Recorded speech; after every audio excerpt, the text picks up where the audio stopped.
Hey guys, tonight we step barefoot into the cold, muddy threshold of medieval life. You not in your comfy bed anymore, you? Waking up on a damp bundle of straw in a one-room cottage that smells suspiciously like wet sheep and old onions? There's a chicken on your chest, your feet are frozen, and your only blanket is made of burlap and desperation. It's still dark outside, but your day is already beginning. And spoiler, it's not going to be pretty. It probably won't survive this. So before you get comfortable, take a moment to like the video and subscribe, but only if you genuinely enjoy what I do here. And I'd love to know where you're re-listening from, and what time it is over there. Now, dim the lights. Maybe turn on a fan for that soft background hum, and let's ease into tonight's journey together. You sit up slowly, your back already sore from sleeping on uneven straw.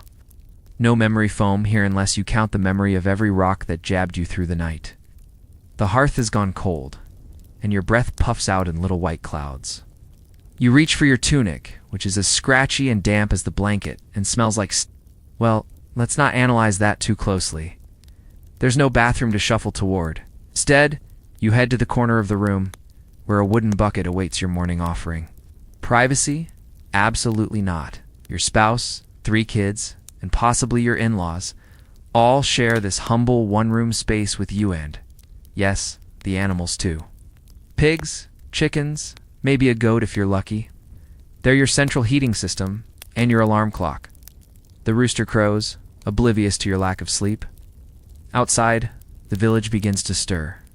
Mud squelches beneath bare feet as you step into the yard well, more of a trampled rectangle of soil peppered with manure. And there, in full view of the rising sun, is your neighborhood. Huts sag with age. Thin smoke rises from crooked chimneys. You wave to your neighbor who's already knee-deep in muck, coaxing a cow that clearly has better places to be. You start your morning chore, hauling water. The well is a quarter-mile away, and your only bucket has a hole that you've patched 3 times with beeswax. Each step is a game of Dante fall into the mud or break your only good ankle.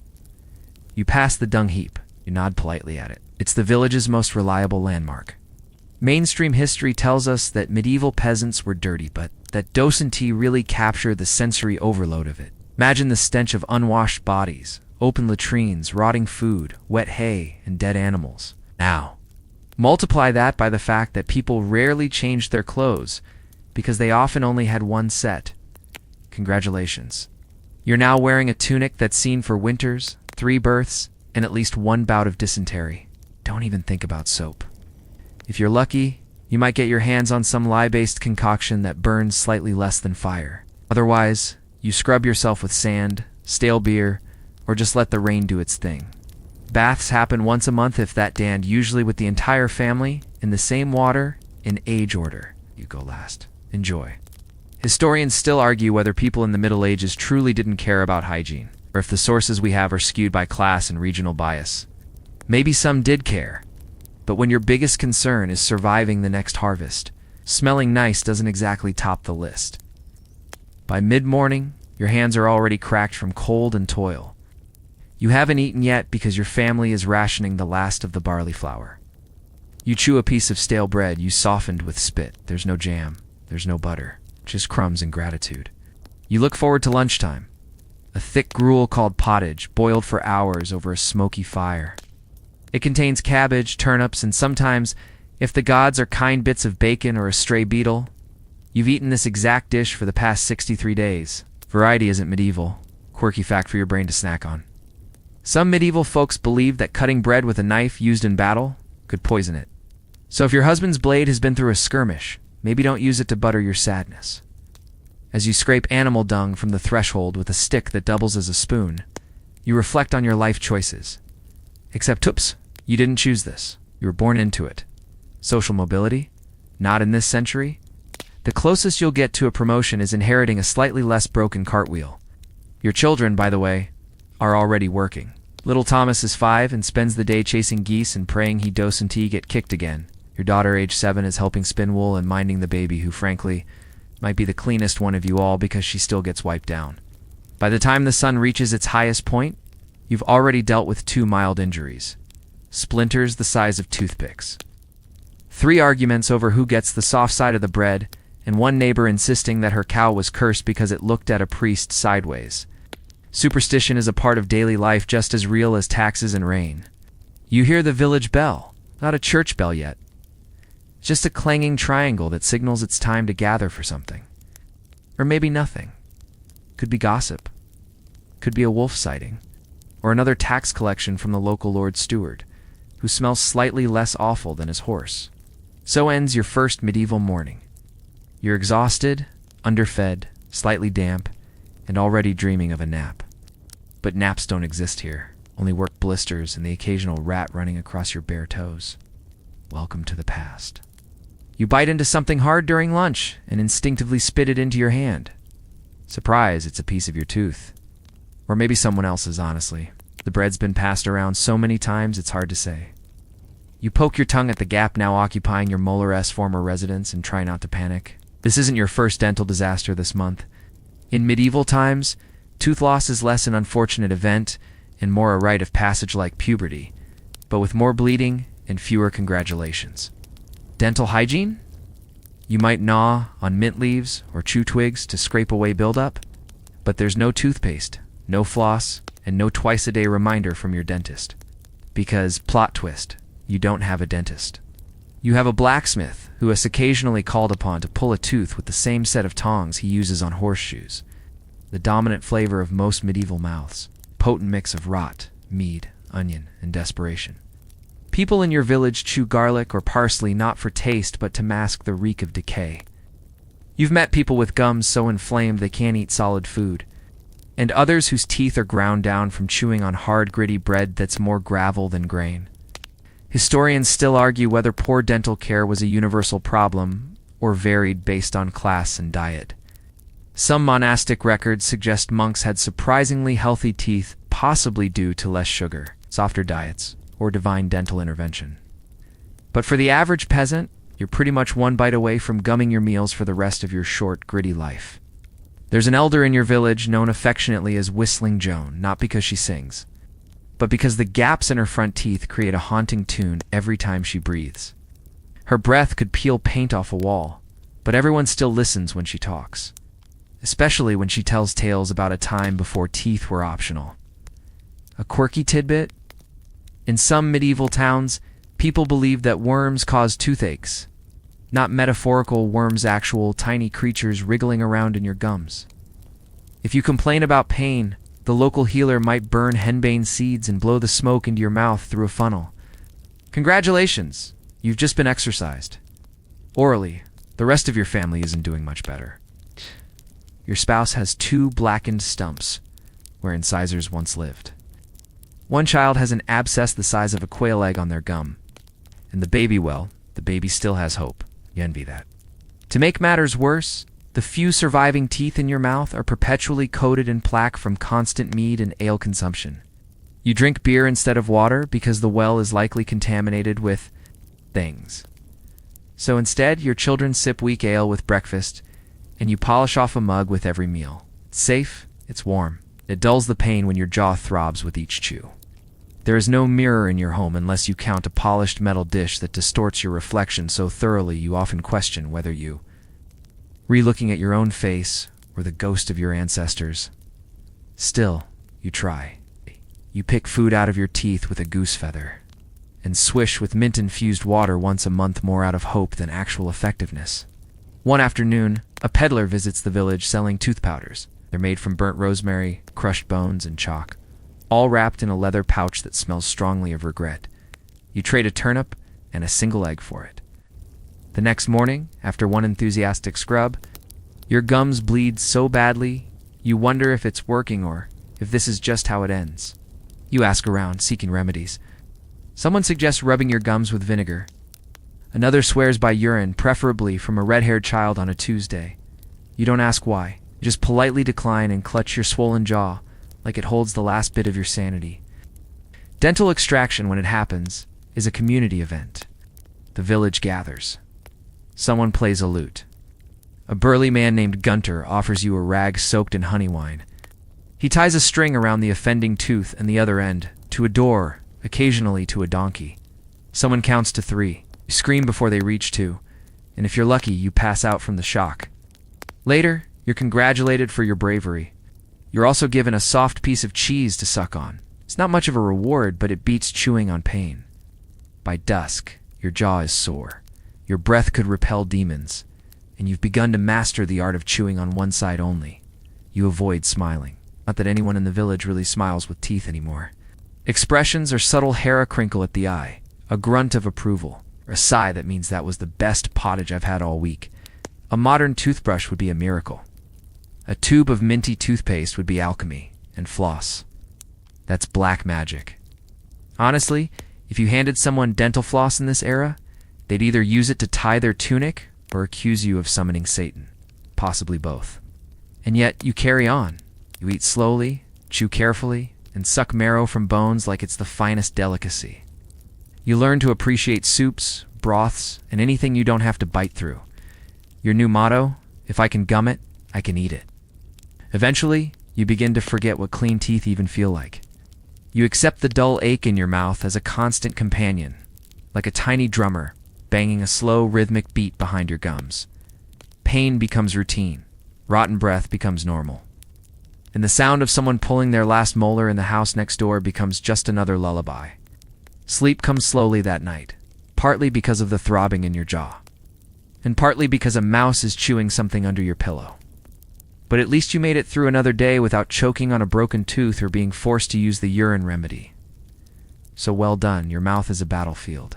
You're still here bloody, bruised, and barely biting. Your stomach begins to grumble before sunrise the next morning, not in a cute I could use a snack way, but more like a low growl from the depths of your soul. Hunger here is not occasional. It's a familiar ache you carry with you like an annoying relative. And today's breakfast? Oh, it's going to be beige. You gather around the fire pit with your family, hoping the pot still holds what's loosely called pottage. It's a thick, lukewarm gruel that's been bubbling on and off for days, maybe weeks. It changes color slightly, depending on what was added last. But the core ingredients remain the same. Grains, root vegetables, and any scraps of meat you can beg, borrow, or trap in a poorly maintained snare. You scoop your portion into a wooden bowl that smells faintly of mildew and heavily of garlic. The spoon is carved from a branch and still has bark in some places.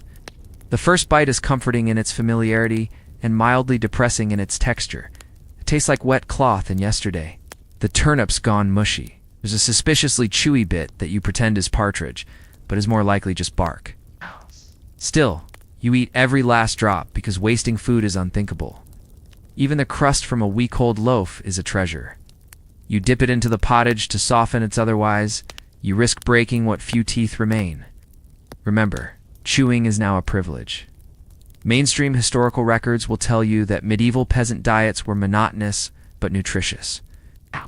That's technically true. If you ate enough of your watery gruel, you might avoid scurvy, but there's a catch. Getting enough is a luxury reserved for after a good harvest stand, not during Lent, famine, or tax season, which is always. Your morning beverage? Ale. Again, low in alcohol but safer than the well water, which may contain floaties ranging from frog eggs to unfortunate tadpoles. Some families add herbs like thyme or rosemary if available. You add hope. Historians still argue whether medieval people actually found these meals satisfying, or whether chronic undernourishment shaped their perceptions of hunger altogether. After all, if you've never had a croissant, you don't know what you're missing. But if you have, well, you'd probably cry into your pottage. After breakfast, you help prepare the next meal, which is basically more pottage. Sometimes someone adds barley. Sometimes someone forgets and it burns. Either way, it's the same. So to add variety, you chew a raw onion on the side. It helps clear your sinuses and your friends. One fringe belief floating around your village is that eating onions keeps demons away, which is handy, because it also keeps most people away too. Between your breath and your personality, which has dulled considerably due to hunger, social life is minimal.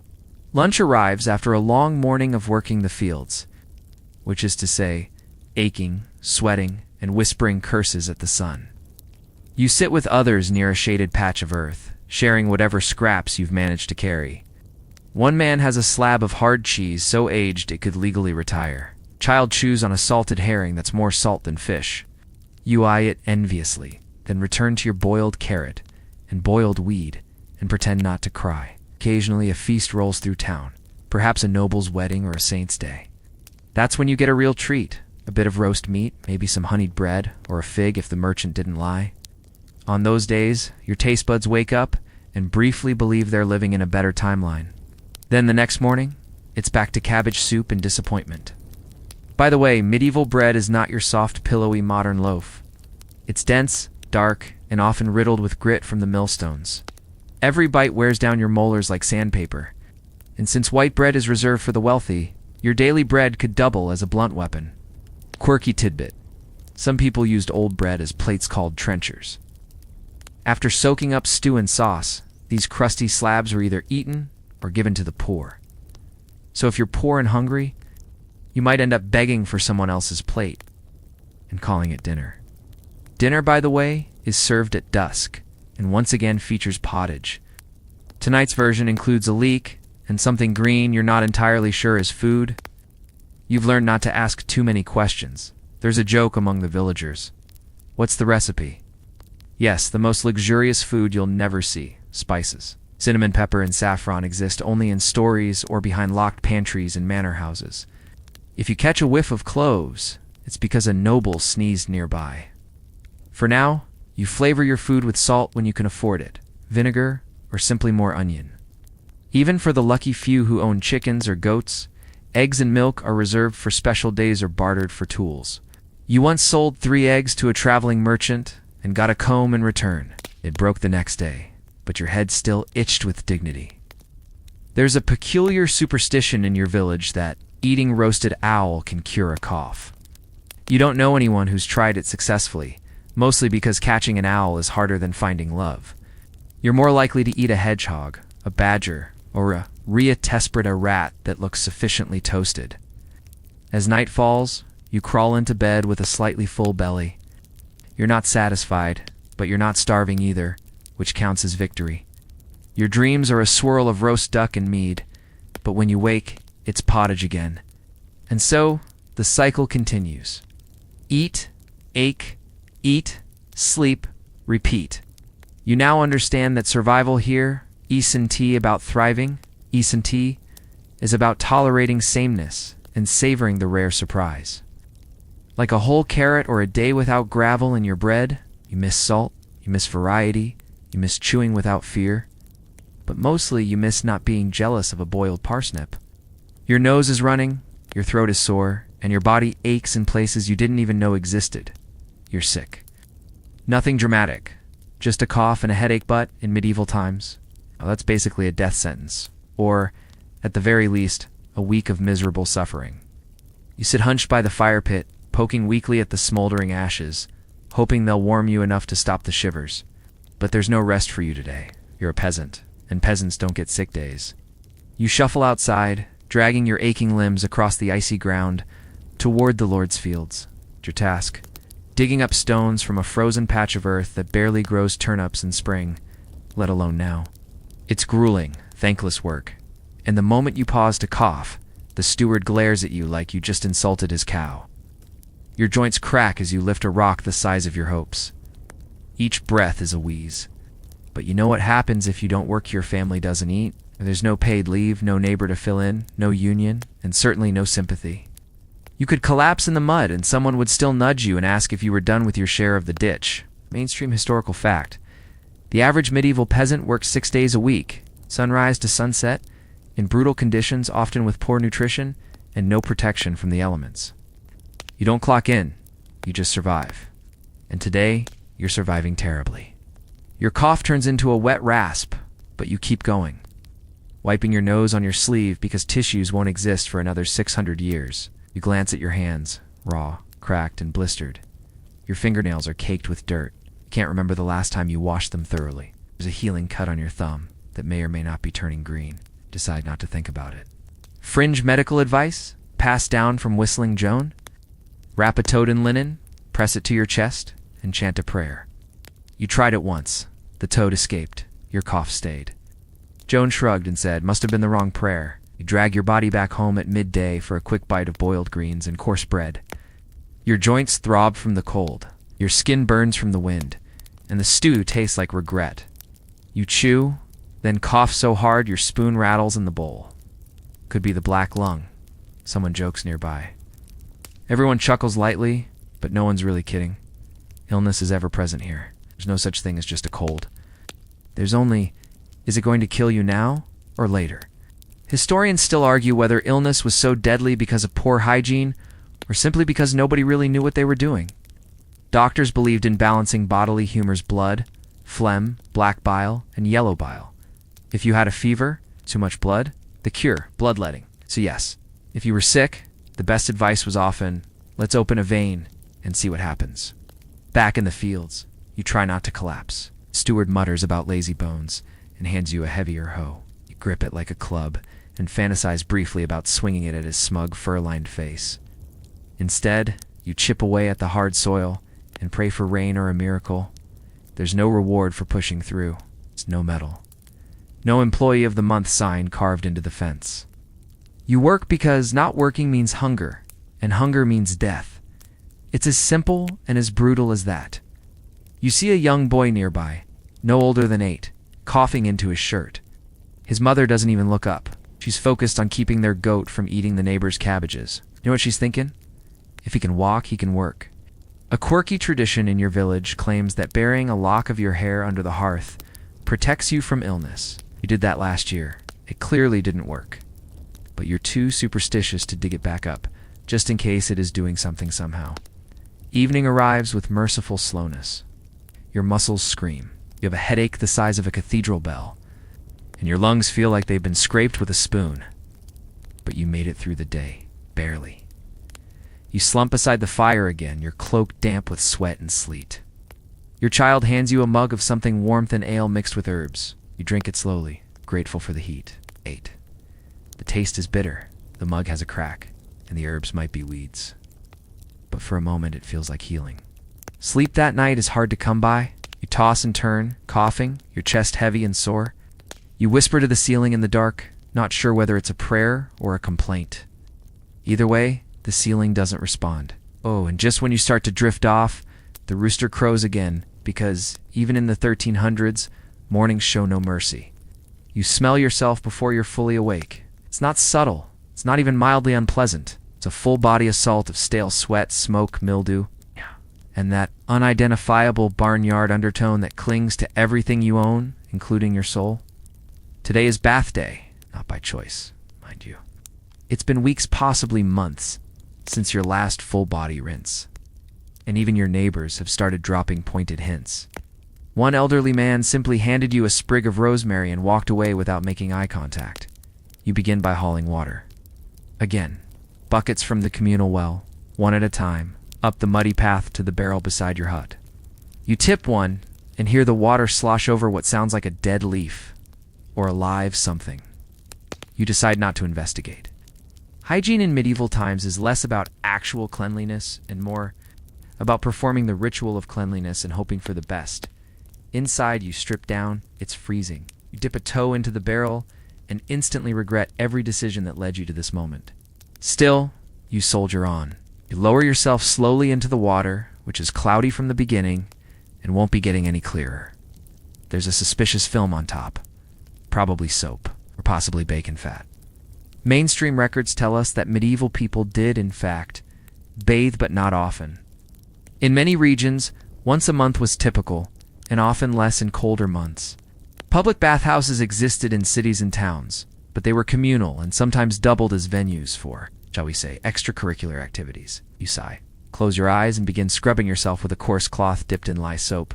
It stings a lot. That's how you know it's working, right? The soap is homemade, a mix of animal fat, wood ash, and herbs that were added more for optimism than effectiveness. You rub until your skin feels raw and question whether you're re-exfoliating or just removing your outer layer entirely. Then you wash your hair roar. Try to. It hasn't been properly untangled since autumn, and now it resembles a bird's nest that was abandoned mid-construction. You pour the cold water over your scalp, suppress a shriek, and scrub with fingers that are already pruning. By now, the water is gray and full of questionable floating particles. And yet, this is the cleanest you've been in weeks. You emerge dripping, shivering, and only marginally improved. You dry off with a rag that smells like garlic and sadness, and then put your same unwashed clothes right back on. Stiffen the elbows, and still hold a memory of every chore you've done this winter. But they're your clothes.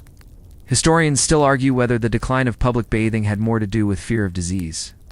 Hello, Black Death, church morality, or a combination of both. One thing's for certain. Somewhere along the way, people started believing that water could carry illness through the skin. Better to stay dry, they said, and simply cover the stench with rose water or powder, which of course you don't have. Your village does have a bathhouse. It's a wooden shack by the river with a few communal tubs, a small fire pit, and a straw mat for relaxing. You've gone there once.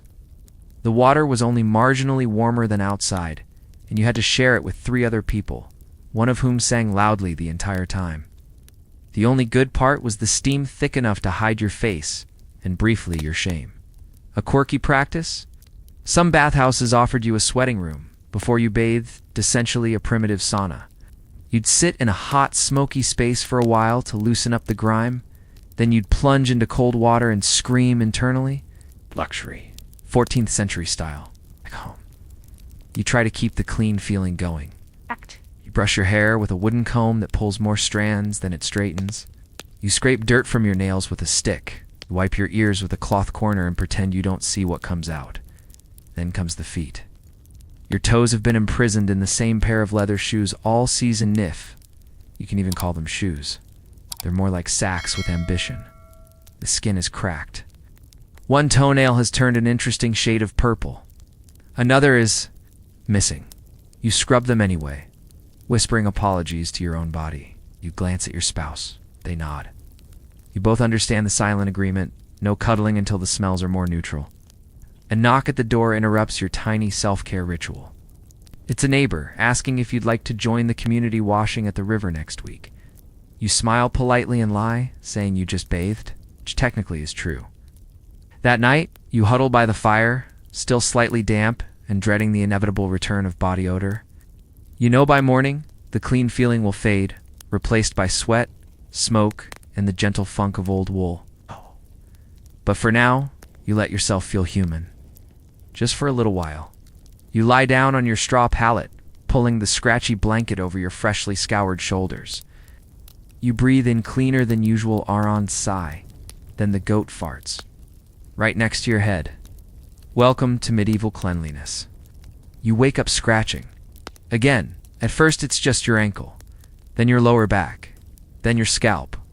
Before long, you're redoing a full-body shuffle under the blankets. Like you're retrying to perform an interpretive dance for the lice gods. Spoiler, they are not impressed. Welcome to medieval parasite management, where your bed is less a resting place and more community center for 6-legged residents. You throw back the covers, already bracing for what you'll find. And sure enough, a quick peek at your linen shirt reveals several tiny black specks sprinting for cover.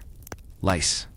Again, you sigh the way only someone who's already been through 3 homemade treatments this week can sigh. You go outside to shake out your bedding. The air is crisp, the chickens are loud, and as you beat the mattress with a stick, you're fairly certain you hear it hiss back at you. It could be your imagination. It could be fleas. Mainstream history agrees. Lice and fleas were not occasional nuisances in the Middle Ages. They were a way of life. Everyone had them: peasants, nobles, monks.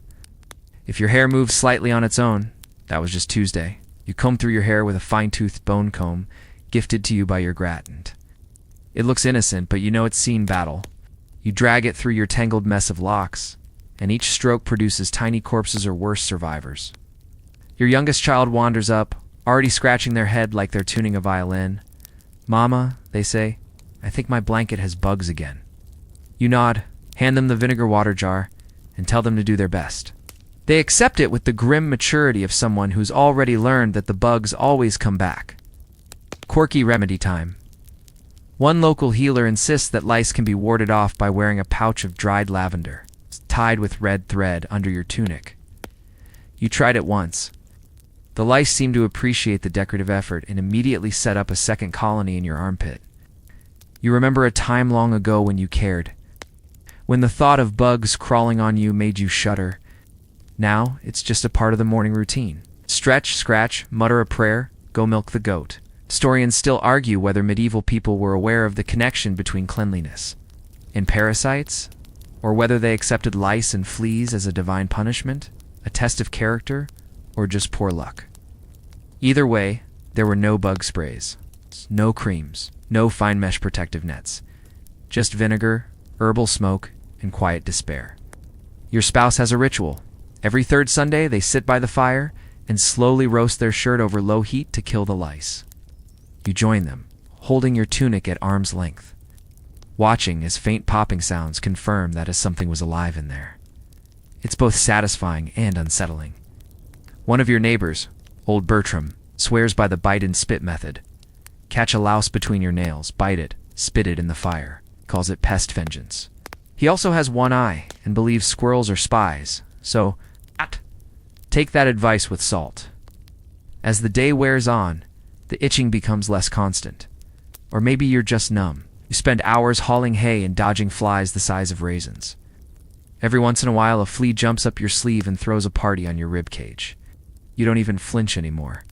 You look at the village priest, sitting in his fine robes, and notice him scratching his beard like a man battling invisible demons.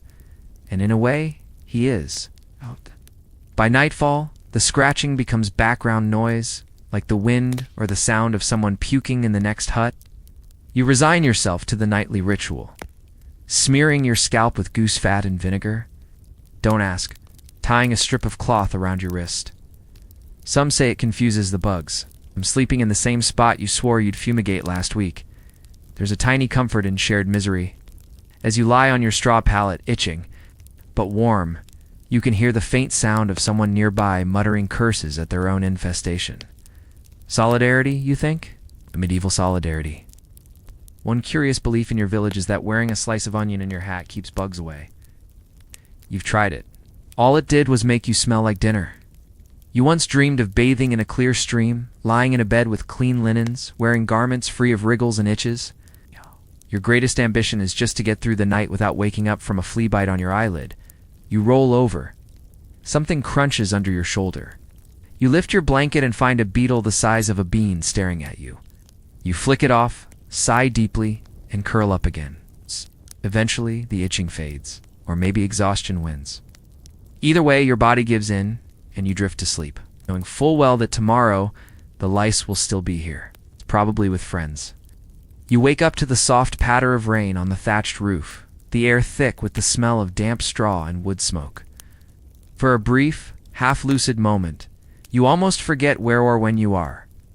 Then your elbow brushes a damp patch on the mattress, your skin tingles with fresh bites, and the entire medieval experience comes flooding back.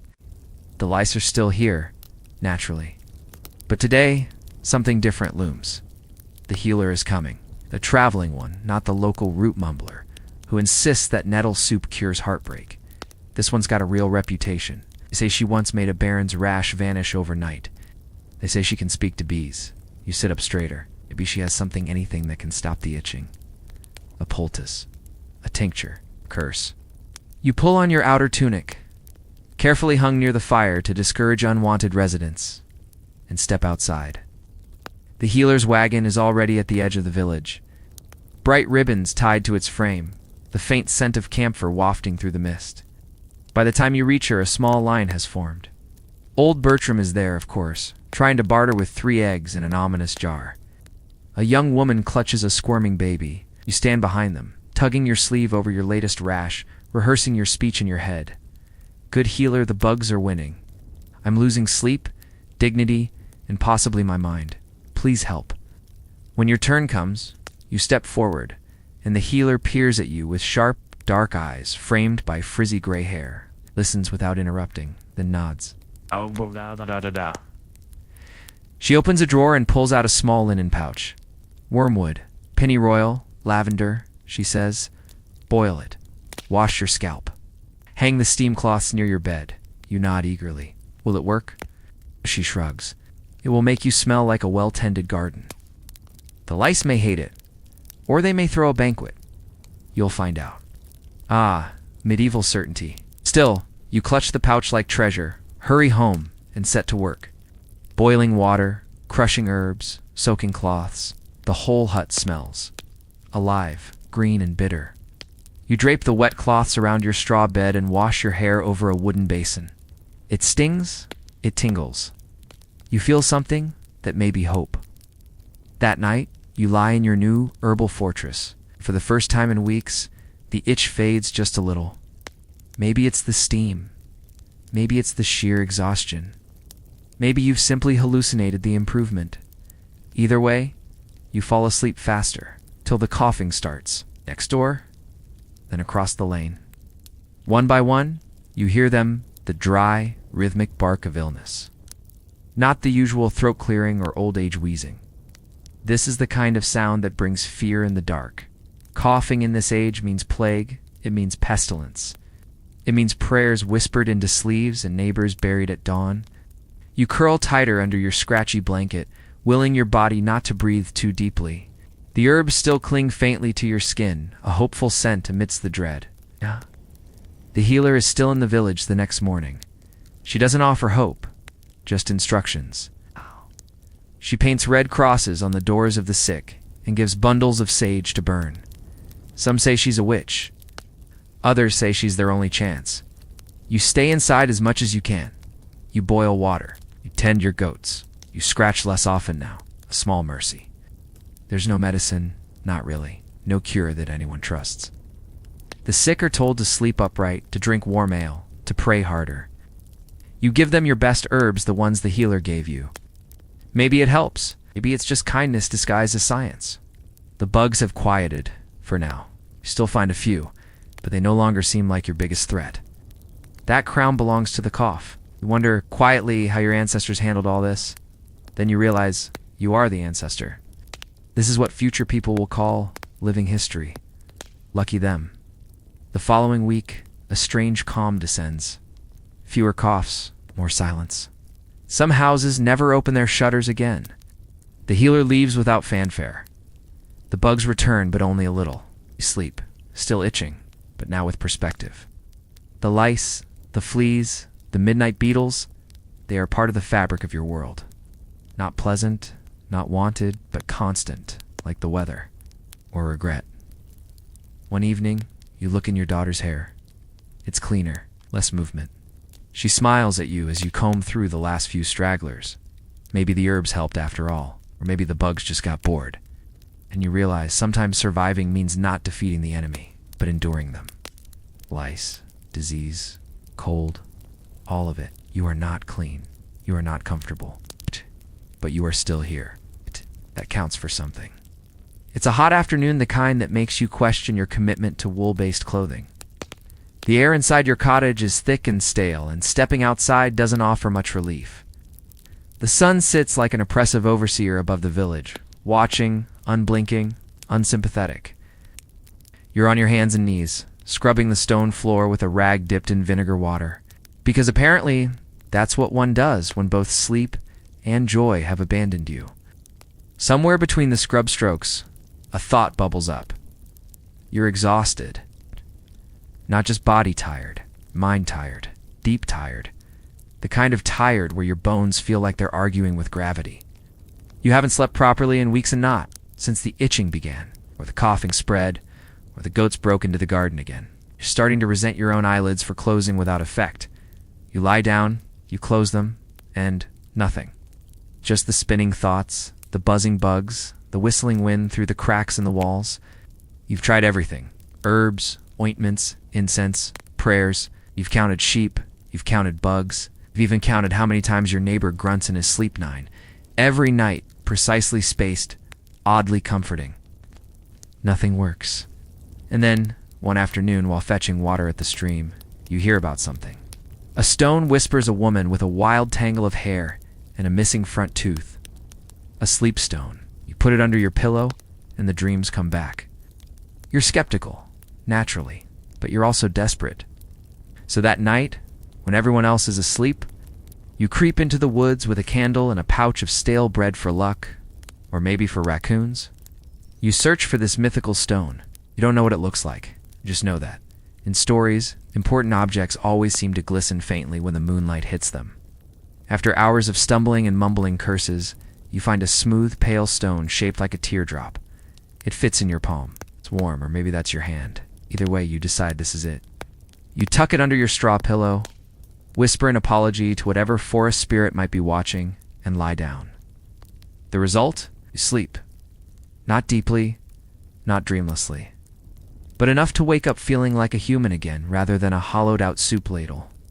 Your joints still ache, and there's still a beetle in your boot, but your mind feels less like a broken wheel. You use the stone again the next night, and again, each time a little better. Your neighbors start to notice. You look less haunted, one says. You're blinking slower, another notes. That's a good sign. Soon, they all want their own stones.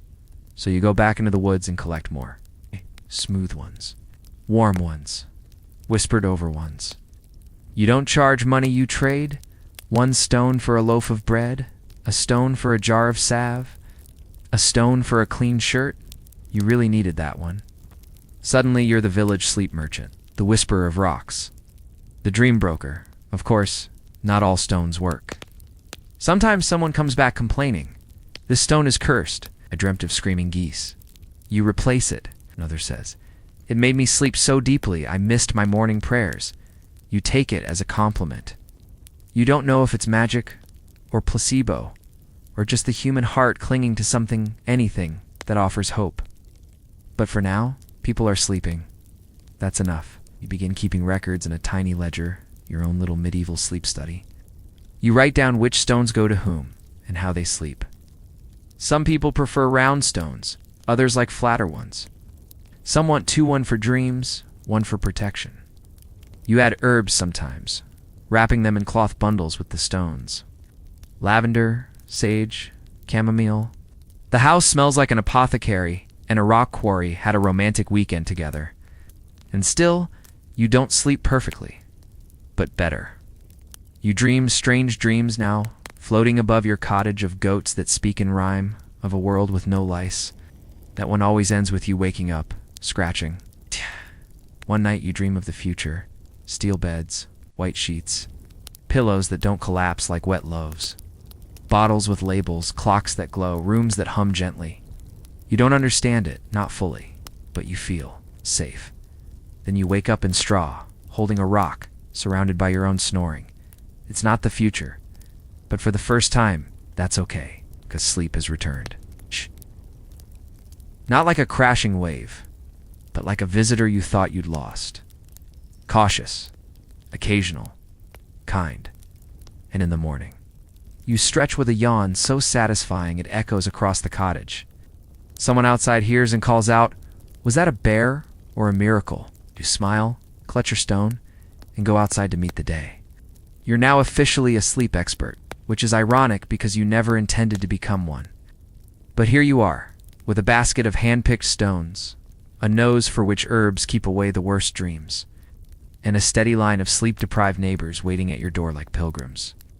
Some come with wide eyes and twitching hands. Some come with children who haven't slept in days. One woman shows up with a rooster tucked under her arm and whispers, "He hasn't let me sleep since Easter. Please, fix him." You're not sure how to fix a rooster, but you give her a stone anyway and a second one for the rooster. You instruct her to place it beneath his perch. She looks doubtful. The rooster pecks your sleeve.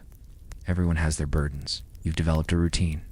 In the mornings, you prepare bundles of stones and herbs. In the afternoons, you walk the village, trading sleep for whatever's offered. A carrot cake, a hand-knit pair of socks, once even a very confused duck. You named him Blink, and he now lives by the well. At night, you listen to the wind outside your shutters and feel less alone. You begin collecting stories. Sleep dreams, waking dreams, nightmares turned soft and strange. One man dreams he is a tree and can feel the wind in his leaves. Girl dreams of a staircase made of fish, each one singing a different lullaby. An old woman dreams she is young again, dancing barefoot in a kitchen filled with sunlight. You write all of these down in your ledger, alongside your notes on stones. Flat blue stone, dream of dancing. Speckled gray, no effect, possible dud. Oddly warm stone equals 3 nights of deep sleep. 1 night of floating pigs. You become, in effect, a dream cartographer, a gentle mad scientist of the unconscious. But not everyone approves. The village priest pays you a visit one afternoon, his face stern, his boots muddy. He sits at your table, declines your tea, and clears his throat ominously. There are whispers, he begins, that what you do may not be entirely godly. You blink. You mean sleep? Mean stones that heal, that whisper in the night, make people dream strange things? You raise an eyebrow. Strange is not always bad. He does not smile. So you ask him, "Do you sleep well, Father?" Long pause. Then, sheepishly, "Not lately," you give him a stone, a smooth one, pale like candle wax. You don't charge him. He tucks it into his robe and mutters something about watching for demons. 3 days later, he returns. He doesn't say thank you. But he leaves you a jar of honey and a note that reads, "Keep the whispers quiet." You smile, because that's as close to approval as you're likely to get. One night, you dream that all your stones begin to glow awfully like fireflies. They lift into the air, hovering over the sleepers. As they float, they hum. The entire village pulses with the low, warm sound of rest. You wake up and everything is still. No hum, just silence, but it's enough. Then one day a stranger arrives. Tall, thin, wearing boots to clean for this part of the world. He introduces himself as a physician, here to observe your folk remedies. You're suspicious. He speaks with the tone of someone who believes books are smarter than people. He asks many questions. Where do you source your stones? What ratios of herbs do you use? Have you performed blind trials? What is your success rate? You answer as best you can. You even show him the ledger. He scoffs at the doodles. This is hardly scientific. You offer him a stone. He rolls it between his fingers, snorts, and says, "I shall record my findings." He leaves. You think that's the end of it? But a week later he returns, eyes sunken, hands jittery. It glowed, he says, breathless. "I had a dream I was a bird." You nod. Some stones do that. I was happy. You give him a second stone? He doesn't scoff this time. And just like that, the village's secrets begin to spread beyond its mossy walls. People start arriving from other places. Not nobles, just wanderers, sleepless souls with aching hearts and restless minds. They bring no gold, only stories, questions. Hope you greet them all. You're not a healer, not really. You're not a priest, or a doctor, or a magician. You're a tired person who once picked up a rock in the woods because she was desperate. But maybe that's exactly the kind of person someone else needs to meet. If nothing else, you've built something, a place where people believe sleep is possible. That rest is not weakness, that dreams, even strange ones, can be medicine. You light a candle, wrap another bundle, and wait for the next knock, because someone, somewhere, will always need help finding the way back to sleep. You get a letter. It's delivered by a boy who doesn't speak, just holds it out with both hands like it's precious. The paper is thick. The ink smells faintly of violets. Handwriting is delicate and crisp. To the stone woman, dreamkeeper, or whomever tends the sleep, I have heard you know how to quiet the mind. My daughter has not slept since the flood. She cries in her dreams, though her eyes never close.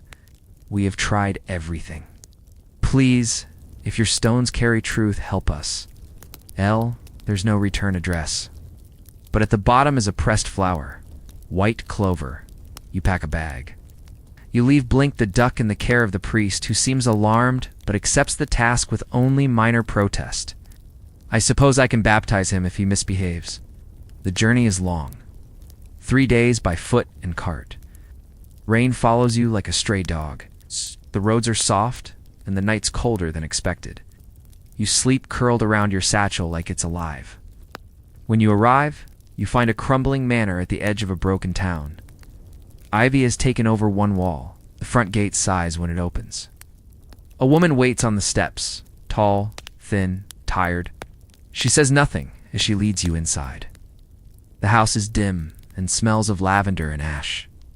You pass old portraits, dusty furniture, and a grandfather clock that ticks like it's apologizing. She stops before a door. She hasn't spoken in a week. You nod. Inside, the girl lies beneath a mountain of quilts. Her eyes are open, pale blue, unfocused. You sit beside her and take out a stone, small, dark, slightly heart-shaped. You place it in her hand. Nothing happens. You wait. You speak softly, not to wake her, but to invite her closer to sleep. You hum an old lullaby you barely remember from your own childhood. The girl blinks once. Then again. She doesn't close her eyes, but her hand tightens slightly around the stone. That night, you stay by her side. You hear her breathing deepen. Her chest moves with the rhythm of tide and moon. You fall asleep in the chair. When you wake, she's sitting upright. She's drawing crude shapes, a house, a river, a cloud that smiles. You say nothing. She hands you the picture. The cloud has a name, Dream. You stay a few more days. The mother asked you how it works. You say you don't know. You really don't, but it did. That's enough. Before you leave, the girl gives you a rock she found in the garden. It's lumpy and pink. You accept it with great ceremony. Back in your village, you return to your routine. But something has changed. You begin teaching others. Not how to cure sleep, but how to notice it, invite it, respect it. You show them how to hold stones like wishes. You teach children how to listen to the wind through the trees and name each sound like a friend. You start a journal called The Gentle Manual of Sleepy Things. Volume 1, Stones. Volume 2, Sounds. Volume 3, Dreams Collected from Strangers. You let the physician write the preface. The priest writes a poem for the back cover. It rhymes snore with soul and includes a confusing reference to St. Barnabas's nap under the fig tree. You leave it in. You've created a ripple. You see it in the way people speak to one another at dusk, in the candles they light, in the quiet greetings before bed. It's not magic.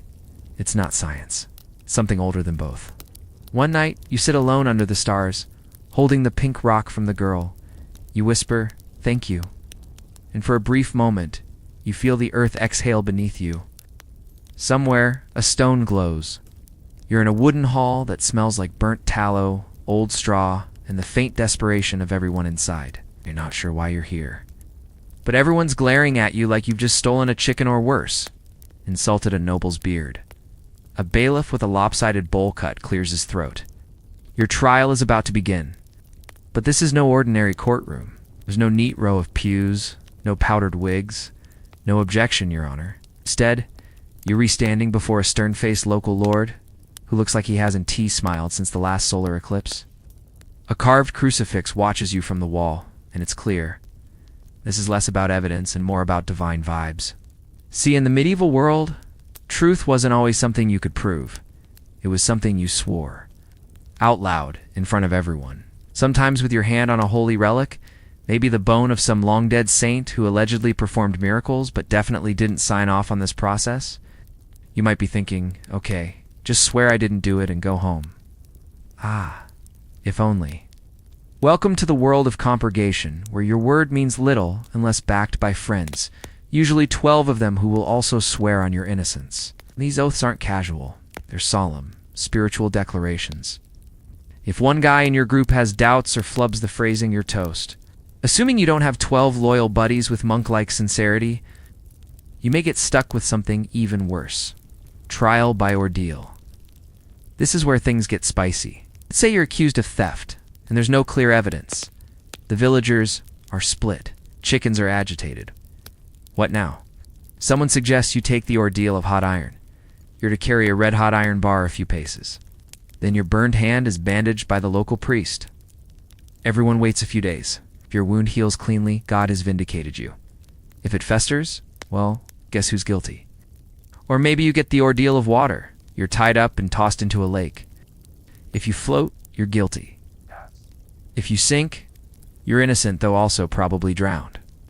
Medieval justice had a grim sense of irony. There's a scholarly debate about how often these ordeals actually resulted in death. Some historians argue they were mostly symbolic, and that priests often intervened to fudge the results. Others think communities really went through with it, partly to make an example, and partly because they believed divine judgment would work itself out. Either way, you'd probably want to avoid the lake, and if you're really lucky or important, you might skip the whole spectacle and pay for a wager of battle instead. That's right, trial by combat. You fight your accuser with swords, cudgels, or bare fists until one of you gives up or dies. If you win, you're innocent. If not, you are clearly guilty. And also now have significantly fewer teeth. Sound insane? It is. But here's the twist. These trials weren't always brutal for brutality's sake. People genuinely believed that God would protect the innocent, that divine intervention would guide the iron, or calm the water, or strengthen the right sword arm. Justice wasn't blind, it was celestial. And there's another quirk. Sometimes the community just wanted closure. With no forensics or reliable records, trials became theater rituals that gave people a sense of resolution. If the village saw you walk barefoot across burning plowshares and not scream like a kettle, maybe that was enough to restore your honor. By the 13th century, some of these practices began to fade. The Catholic Church got squeamish about asking God to micromanage local trials, and legal systems started leaning more on written confessions, which, yes, could be encouraged with a little torture. But for a while there, you lived or died based on how convincingly your neighbor could swear you never kicked his goat. Oh, and the goats, they were never witnesses. Which is a shame, because they probably saw everything. Title, cures, charms, and a pint of leeches. You're sick, again. And medicine is less science, more interpretive dance meets poultry. You wake up in a puddle of your own sweat. Your head aches, your joints creak like an old door hinge. And someone nearby is burning a suspiciously fragrant herb that smells like sorrow and goat. Congratulations, you're ill. But don't worry, you're in good hands. That is, assuming those hands aren't covered in buboes. Let's see what your options are. First stop, the local wise woman who greets you with a bundle of dried nettles and a stare that says she talks to owls. She checks your urine in a glass vial and frowns deeply. You ask what color it should be. She says, "Not this one," not reassuring. She recommends a tincture made from crushed snails, oak bark, and powdered antler. You ask how it works? She doesn't answer. She's already moved on to whispering to the wind. Alternative number 2. The monastery infirmary, where a sleepy monk with herbal stains on his robe offers a copy of Hildegard of Bingen, S. Physica, and a broth that might contain turnip, rosemary, and faith. He might also recommend bloodletting after all. Humoral theory says your black bile might be feuding with your phlegm. The monk brings out a set of leeches, which have names. You try not to scream. You lie back and think of balance. Of yellow bile, black bile, phlegm, and blood. These were the 4 humors, and for over 1,000 years they were the medical playbook. Feeling hot and anxious, too much yellow bile, cold and sluggish, phlegm's to blame, bleeding from the nose.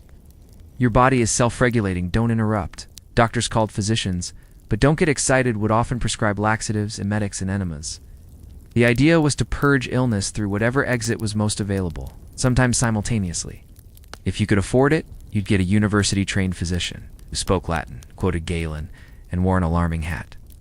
But most people saw barber surgeons who cut your hair, yanked your teeth, set your bones, and stitched your wounds, possibly all in the same sitting.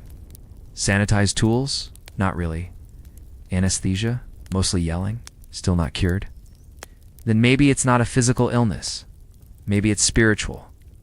Time for a charma. Scrap of parchment with Latin verses hung around your neck. Or perhaps a pilgrimage to the shrine of some saint known for miraculous nosebleed reversals.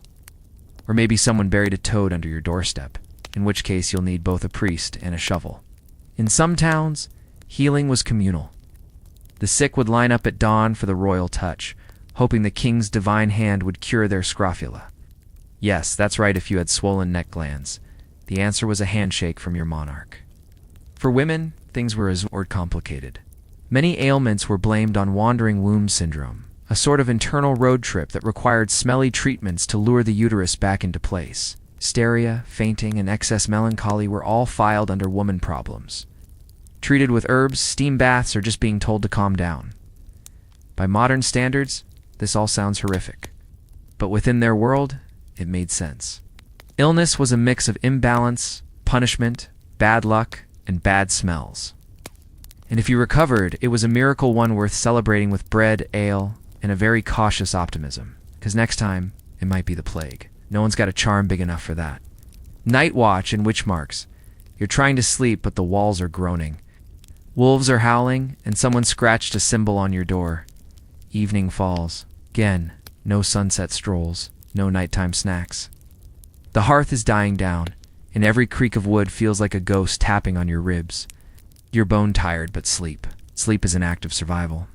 First, the doors are barred. Bolts slid. Heavy beams laid across thresholds. This isn't paranoia, it's protocol. You're not just keeping out burglars. You're keeping out wolves, spirits, curses, and the very real idea of evil. Let's talk witch marks. Somewhere near your doorframe, scratched faintly into the timber, is a strange overlapping patterned circles or symbols that look like a compass swallowed its own legs. These are apotropaic marks, not decoration. They're here to confuse demons. Maybe there's a daisy wheel, meant to trap malevolent spirits in an infinite loop. Maybe a pair of carved shoes above the hearth-worn shoes, mind you. Fresh ones don't confuse spirits. They just insult them, somewhere near the bed. A lump of iron or salt, or a book that no one ever reads, but everyone agrees must never be moved. Superstition isn't a side note in medieval life. It's the main plot. Someone in your village once swore they saw a hag fly over a barn. Someone else's cow gave sour milk after a strange woman looked at it. A third had a nightmare so vivid they declared it a soul visitation. These stories don't get laughed off. They get passed on and reinforced and repeated with more urgency by candlelight. You lie down fully clothed. Everyone does. Nightwear isn't exactly a thing unless you're royalty, and even then it's just fancier long shirts. Outside, the night is loud. There are foxes screaming like banshees, owls hooting like judgment, and the distant howls of wolves. Yes, literal wolves. Packs roam the countryside and would sometimes wander into towns if the fences were too low or the wind was wrong. And if the animals didn't get you, maybe the humans would. Every town has a night watch. One man, maybe two, wandering the streets with a torch and a bell. They shout the time midnight, and all's well, so loudly you can't actually fall asleep between calls. They also look for signs of fire, trouble, or sin. You roll over, your straw mattress creaking like an ungreased wheelbarrow. The mattress is stuffed with hay, fleas, and ambition. You try not to move too much. Above you, the roof groans. That's normal. It's made of thatch and dreams. You're sharing your bed with someone, likely several someones. A spouse, a child, possibly a neighbor, traveling through. Or an apprentice. Beds were communal. Not always for intimacy, but warmth, and economy, and fear of sleeping alone. If you had a dream tonight, you'd probably interpret it theologically, or as a warning, or as proof your cousin is cursing you from afar. There are bookstream manuals telling you what each image means. Falling, sign, flying, sign, teeth falling out. Definitely sin, or maybe bad fish. Midnight you hear a rooster crow. It's not broken, it's just confused. That happens. You think you hear footsteps outside? You whisper a prayer, just in case, then another, because you forgot a line. The house settles. You settle, not into comfort, but resignation. This is night. This is what sleep looks like when the darkness is alive. And just before you drift off, you wonder if you remembered to put out the candle. Then nothing. Then dreams. Then morning, if you make it that far. You're awake, you're alive. You smell like boiled linen. Dawn breaks. You survived the night. You just wish you hadn't. There it is, that gray pre-dawn light, seeping through the slats in your shutters. The rooster is crowing again, this time with purpose, and a cold draft just slid up your spine like a ghost finger in church. You're awake. Well, you're conscious, which isn't quite the same thing. You didn't sleep so much as lie in a shallow grave of splinters and straw, hoping not to die. But your heart is still ticking, your house is still standing, and you haven't been cursed, as far as you know, so... Success, first order of business. Stiffen everything. Your joints ache like you've been jousted in your sleep. That mattress again. Mostly hay. Some cloth. Definitely Bugs has left you with a new understanding of the term backbreaking. You sit up slowly. You're wearing the same clothes you wore yesterday, because of course you are. You sleep in them. You live in them. These are your everything clothes. And yes, they smell faintly of sweat, smoke, and despair. Let's talk about laundry, briefly. If you're lucky, once a week, your linen undershirt gets boiled in a cauldron of lye, then beaten against rocks and left to dry in the sun like a flag of surrender. Washing clothes is not a private act. It's a public chore, often communal, and it smells like burnt soap and bitter tears. But you don't wash daily, You wipe, you brush off, you air out. You endure. Hair combed with fingers. Teeth cleaned with a twig if you're fancy. Deodorant hilariously fictional if you're truly concerned about scent. You can wear a pomandra, small ball of herbs and dried citrus tied to your belt like a desperate hope. Still, despite everything, morning feels like triumph. The fire didn't go out completely. The wolves didn't eat the chickens. The sky didn't fall. You made it through the longest, noisiest, most dangerous part of the 24-hour cycle. And now it's time for another equally exhausting and vaguely pointless day. But before you rise, a moment of silence. No phones, no clocks, no email. Just a few quiet seconds where you and your misery breathe together in unison. You listen to the wind. To the baby crying in the next room. To the neighbor's donkey braying like it's seen God and regrets it. And then a muffled voice calls out, "Time to get up. Fire needs stoking. The bread won't bake itself." And you somehow must become a functioning person in a world designed to grind you into tallow. You step onto the cold stone floor, praying you don't stub your toe on something cursed. The day has begun. You've survived the dark ages of the night, and now you get to live through the middle ages of the day. Lucky you. Wind down. You lived. You learned. You list-combed? It's over now, really. Let it go. So you didn't die of scurvy? You didn't marry your cousin? You didn't get accused of heresy or have to explain what a toothbrush is? You, dear time traveler, made it through a full day in the Middle Ages, even if only in imagination. And that's more than enough. Now, you're back. Back in your own bed. A place with memory foam and fitted sheets, and not a single rat watching you sleep. Probably no draft in the rafters. Out! No chamber pot sloshing under the bed. No need to boil your water or your underwear. Just silence. Sweet, steady silence. You might hear the hum of electricity. Maybe the distant whir of an air conditioner, or the soothing whoosh of a white noise machine. But otherwise peace. A far cry from the clanging church bells, barking dogs, or nighttime goat chaos of medieval village life. Your breathing softens. The absurdity of everything that's come before, the burlap clothes, the questionable hygiene, fear of spontaneous accusation melts away like a snowball in July. And what are you left with? Stillness, safety, and the smug satisfaction of knowing that if you had been born in the 1300s, you would have been absolutely terrible at it. But that's okay. You don't have to churn butter before sunrise. You don't have to barter onions for medicine. You don't have to dig a latrine. You can close your eyes now without fearing the Black Death, the Inquisition, or your neighbor's untrained goat. Tonight, you've earned the deepest, most glorious rest, not because you fought dragons or toppled kingdoms, but because you walked a mile in moldy, turnip-smelling shoes and survived. So let the torchlight dim, let the echoes fade, let your breath slow, and as your muscles uncoil, as your eyelids grow heavy, remember, you're not in medieval Europe. You're in a bed. In the 21st century, in a world with coffee and hot showers and sandwiches that don't involve pickled eel, rest easy, time traveler. You've made it home. Good night.